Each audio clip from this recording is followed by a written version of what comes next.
भगवान श्री ज्ञानोबा या ठिकाणी म्हणतात, कुठल्याही क्षेत्रामध्ये तुम्ही जा, परंतु त्या ठिकाणचे जे खरे तरबेज आहेत, त्या विषयामध्ये जे प्रावीण्य मिळवलेले असे ज्ञानी माणसं जे आहेत, तर ती ज्ञानी माणसं साधकाला भेटणं अत्यंत गरजेचं असतं.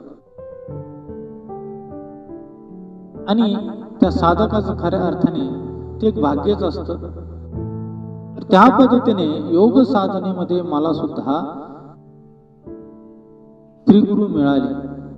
आणि असे तसे नाही मिळाले, तर कसे मिळाले की त्यांच्या चरणांवरती सर्व विद्या ह्या पिकलेल्या होत्या. पिकलेल्या म्हणजे कशा हो, ज्ञान ह्या अर्धवट नसावं. बरीचशी माणसं शिकलेली असतात, अर्धी शिकतात, काही नाही, त्यातल्या काही गोष्टी जमतात, काही जमत नाही.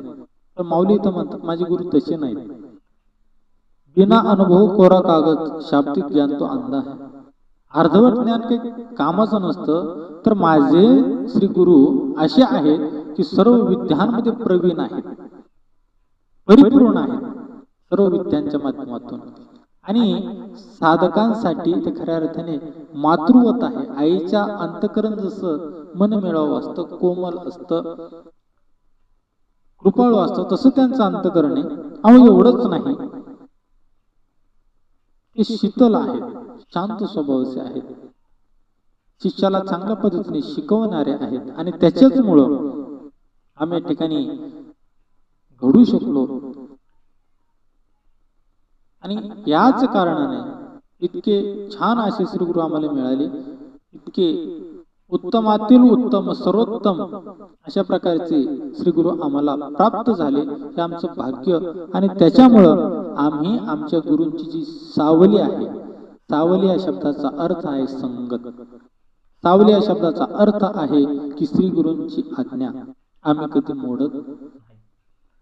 आणि श्री गुरूंच्या आज्ञेमध्ये आम्ही राहतो, आम्ही त्यांची सावली सोडत नाहीत. माऊली फार सुंदर लिहितात, ऐका. म्हणून साधका तू माऊली, पिके सारस्वत तुझी या पाऊली, या कारणे मी सावली न संडी तुझी. गुरूंच्या आज्ञेचा विमोड करू नये, आज्ञा उल्लंघन करू नये, याला गुरूंच्या सावलीत राहणं असं म्हणतात. खूप सुंदर वर्णन आहे. ज्ञानी लोकांच्या आज्ञेमध्ये राहा, जीवनाचं कल्याण होईल.